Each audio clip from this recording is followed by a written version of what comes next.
Today, let us study the limitations of law of demand.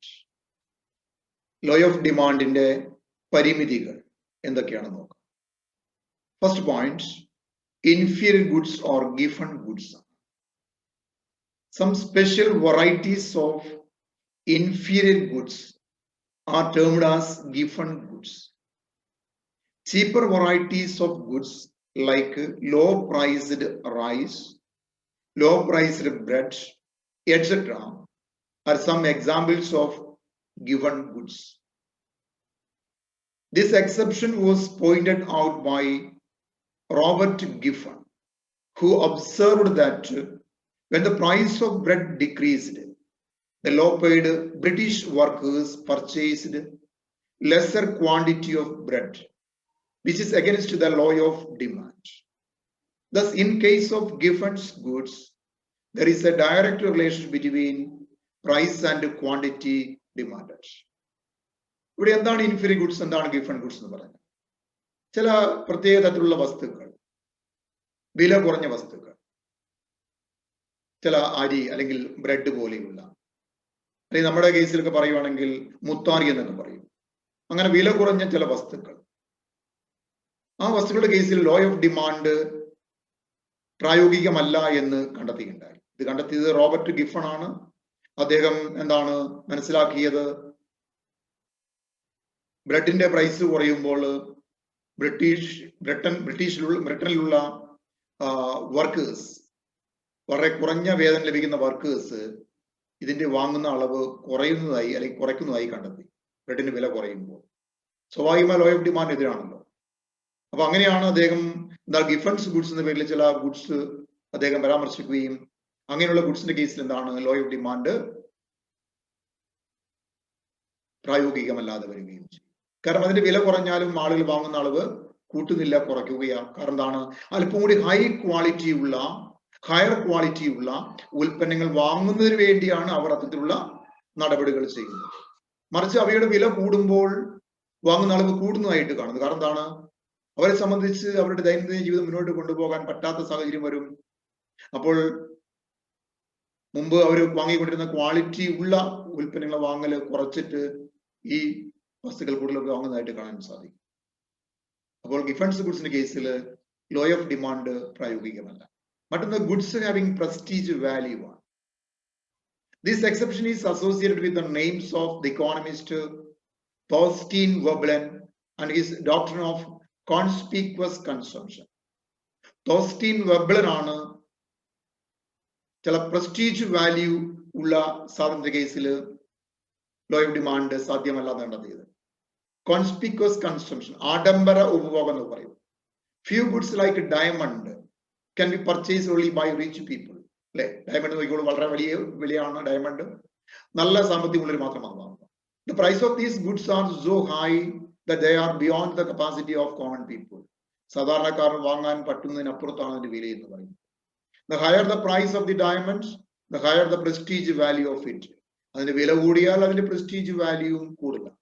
അഭിമാനത്തിന്റെ ഭാഗമായി, പൊങ്ങച്ചത്തിന്റെ ഭാഗമായി മറ്റുള്ളവരെ കാണിക്കാനായിട്ട് വാങ്ങുന്ന സാധനങ്ങൾ. In this case, the consumer will buy less of the diamonds at a low price because with the fall in price, its prestige value goes down. അപ്പൊ ഇത്തരത്തിലുള്ള സാധനങ്ങളെ വില കുറയുമ്പോൾ അത് വാങ്ങുന്ന അളവ് കുറയുമെന്നാണ് അദ്ദേഹം പറയുന്നത്. കാരണം എന്താണ്? അതിപ്പോൾ കൂടുതൽ ആളുകൾക്ക് വാങ്ങാൻ സാധിക്കുന്നു, അതിന്റെ prestige value കുറയുന്നു.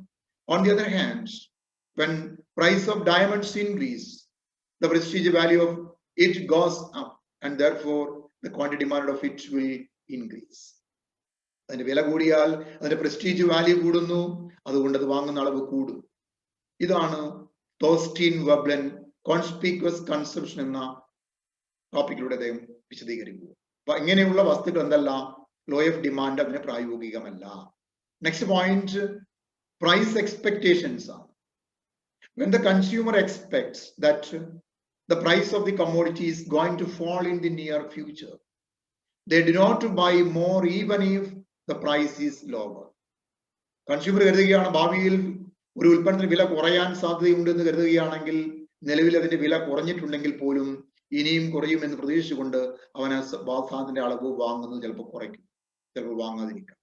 മറിച്ച് on the other hand, when they expect for the rise in the price of the commodity, they will buy more even if the price is higher. ഇനി മറിച്ച് എന്താണ്, ഒരു വസ്തുവിന് വില കൂടി, പക്ഷേ ഭാവിയിൽ വീണ്ടും വില കൂടുമെന്ന് കൺസ്യൂമർ കരുതുകയാണ്. അങ്ങനെയാണ് അവൻ എന്ത് ചെയ്യും, നിലവിൽ വില കൂടിയിട്ടുണ്ടെങ്കിൽ പോലും ഇവൻ കൂടുതൽ വാങ്ങും.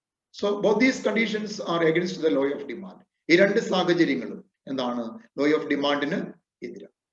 Okay, next fear of shortage ആണ്. When people feel that a commodity is going to be scarce in the near future, they buy more of it even if there is a current rise in price. ഇവിടെ ശ്രദ്ധിക്കുക, ഒരു വസ്തുവിന്റെ ലഭ്യത ഭാവിയിൽ കുറയുമെന്ന് consumers കരുതുകയാണെങ്കിൽ, shortage ഉണ്ടെന്ന് കരുതുകയാണെങ്കിൽ, ആ വസ്തുവിന് വില ഇപ്പോൾ വർദ്ധിച്ചിട്ടുണ്ടെങ്കിൽ പോലും അവൻ കൂടുതൽ അളവ് വാങ്ങി വയ്ക്കും. കാരണം എന്താണ്, ഭാവിയിൽ അതിന്റെ ഷോർട്ടേജ് ഉണ്ടാകാൻ സാധ്യതയുണ്ട്. For example, if the people feel that there will be shortage of LPG gas in the near future, they will buy more of it even if the price is high. ഇപ്പോൾ LPG gas എന്താണ് കൊട്ടാൻ ബുദ്ധിമുട്ടുണ്ടെന്ന് തോന്നിക്കഴിഞ്ഞാൽ, shortage ഉണ്ടാകാൻ വഴിയുണ്ടെങ്കിൽ അതിൽ എന്ത് ചെയ്യും, കൈവശമുള്ള സിലിണ്ടറൊക്കെ നിറച്ചു വയ്ക്കും. ഓക്കെ, അപ്പം ഭാവിയിൽ ഷോർട്ടേജ് ഉണ്ടാകുമെന്നുള്ള പ്രതീക്ഷ കൺസ്യൂമേഴ്സിനുണ്ടെങ്കിൽ ലോ ഓഫ് ഡിമാൻഡ് അവിടെ പ്രായോഗികമല്ല. മറ്റൊന്ന് ചേഞ്ച് ഇൻ ഇൻകം ആണ്. The demand for goods and services is also affected by change in income of the consumers. If the consumers' income increases, they will demand more goods and services even at a higher price. On the other hand, they will demand less quantity of goods or services even at lower price if there is a decrease in their income. It is against the law of demand. ഇപ്പോൾ വരുമാനത്തിലുണ്ടാകുന്ന മാറ്റം, വരുമാനം കൂടി, സാധനങ്ങളുടെ വില കൂടിയെങ്കിൽ പോലും വരുമാനം കൂടിയത് കൊണ്ട് ആ വില കൂടുതൽ കൺസിഡർ ചെയ്യാതെ ആളുകൾ ചിലപ്പോൾ കൂടുതൽ വാങ്ങും. ഇനി ഇൻകം കുറഞ്ഞു, സാധനങ്ങളുടെ വില കുറഞ്ഞിട്ട് പക്ഷേ ഇൻകവും കുറഞ്ഞു, പക്ഷേ സാധനങ്ങളുടെ വില കുറഞ്ഞാലും ചിലപ്പോൾ എന്ത് ചെയ്യില്ല, വരുമാനം കുറഞ്ഞതുകൊണ്ട് വാങ്ങുന്ന അളവ് വർദ്ധിക്കണം തന്നെ. Okay, next change in fashion ആണ്. The law of demand is not applicable when the goods are considered to be out of fashion. If commodity goes out of fashion, people do not buy more even if the price falls. For example, people do not purchase old-fashioned shirts and pants nowadays, even though they have become cheap.